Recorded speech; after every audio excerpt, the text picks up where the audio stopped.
जब अहाना को पता चला कि उसके परिवार वाले कुछ दिन के लिए घर से बाहर जा रहे हैं तो वह फ़ोन करके अपने बॉयफ्रेंड को घर पर मिलने के लिए बुला लेती है और दोनों मिलकर पूरी रात मज़े करते हैं। पूरी रात मज़े करने के बाद सुबह होने पर अहाना उठकर स्नान करने चली जाती है। कुछ देर बाद घर की नौकरानी को कॉल आती है और वह उसे बताती है कि वह कुछ देर में आ रही है। वह जानकर अहाना अपने बॉयफ्रेंड को वहां से जाने के लिए कहती है, लेकिन लड़का वहां से जाना नहीं चाहता था। लेकिन तभी घर की घंटी बजती है। अहाना को लगा कि घर की नौकरानी आ गई है, लेकिन जब तक दरवाजे के होल से देखती है तो वह हैरान हो जाती है क्योंकि उस तरफ उसके परिवार वाले आ चुके थे। वह बहुत डर जाती है और जल्दी से अपने बॉयफ्रेंड को बाथरूम में छुपा देती है और खुद सोते हुए नाटक करते हुए दरवाजा खोलती है ताकि मम्मी पापा को कोई शक ना हो। लेकिन अहाना की मम्मी आते ही फ्रेश होने के लिए बाथरूम जाने लगती है, पर बाथरूम का दरवाजा अंदर से लॉक हुआ देखकर उनको अहाना पर शक होने लगता है। तभी अहाना सही समय पर आकर अपनी मम्मी से कहती है, अंदर मेरी फ्रेंड फ्रेश हो रही है, और ये कहकर वो बात को टाल देती है। अब पूरा दिन लड़कियों को अहाना के बेड के नीचे छुपकर रात होने का इंतजार करना पड़ता है। रात होने पर जब घर में सब सो जाते हैं तब अहाना उसे चुपके से बाहर निकालने के लिए कहती है, लेकिन दरवाजे को सोसाइटी वालों ने बाहर से लॉक कर दिया था। वह दोनों दरवाजे खोलने की कोशिश करते हैं, लेकिन वह दरवाजा नहीं खुल पाता है, जिससे लड़का बहुत परेशान हो जाता है और दरवाजे पर जोर जोर से पैर मार देता है, जिसकी आवाज से लड़की के दादाजी की नींद खुल जाती है।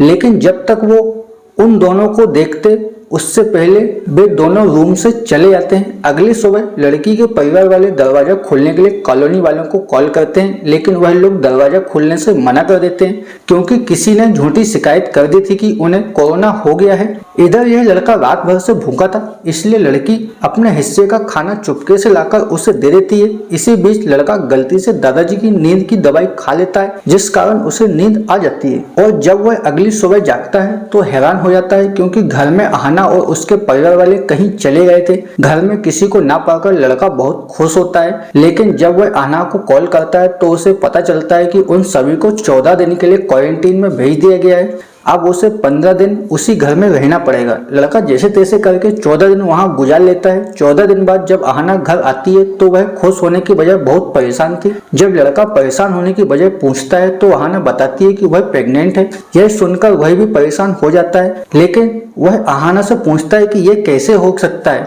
हमने तो सिर्फ एक बार किया है और 24 दिन भी मैंने प्रोडक्शन यूज किया था, तो तुम प्रेग्नेंट कैसे हो सकती हो। हर्ष के ऐसे बोलने पर अहाना बहुत नाराज हो जाती है क्योंकि उसे लगा था कि वो दोनों मिलकर इस समस्या का हल निकाल लेंगे।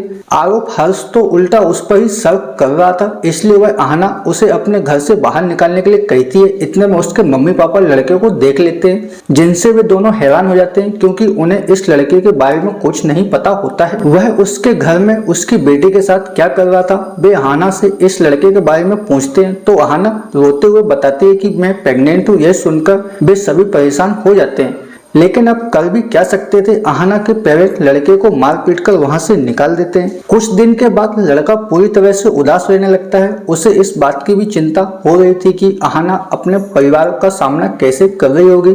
अब हर्ष को ऐसी हालत में देख उसकी मम्मी भी परेशान होने लगती है, इसलिए वो हर्ष के दोस्त को कॉल करके पता करती है कि आखिर बात क्या है। तब उसे अहाना और उसकी प्रेगनेंसी के बारे में पता चलता है। पहले तो उसे बहुत गुस्सा आता है, लेकिन बाद में वह हर्ष को लेकर अहाना के घर आ जाती है और अहाना के पापा से बात कर शादी के लिए मना लेती है। फिर कुछ महीनों के बाद हम देखते हैं कि उसे एक बेटी हुई है और वह खुश है। वीडियो को लाइक, चैनल को सब्सक्राइब जरूर करें।